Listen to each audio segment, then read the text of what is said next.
How to fix fatal LUA error in BeamNG Drive. Now, in this video, I'll provide you resolutions or troubleshooting steps for you to be able to bypass this kind of issue on BeamNG Drive.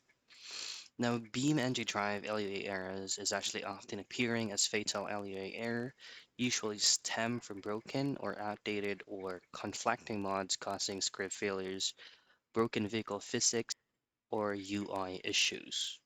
Now, this actually comes with the mods that you're using. So of course, all you have to do first is to reset the mods, access the mods from the game and have it resetted, have it back to normal. And if you're still having that kind of error message again, all I have to do is to really delete the main folder. Now open up your file manager and then go into local disk C, program files 86, locate your BeamNG Drive folder, and you should be able to see the mods folder there. Just simply delete it and try to rerun the game if it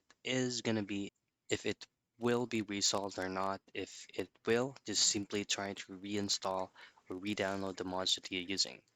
So those are the very basic troubleshooting steps for you to fix fatal LUA error in BeamNG Drive.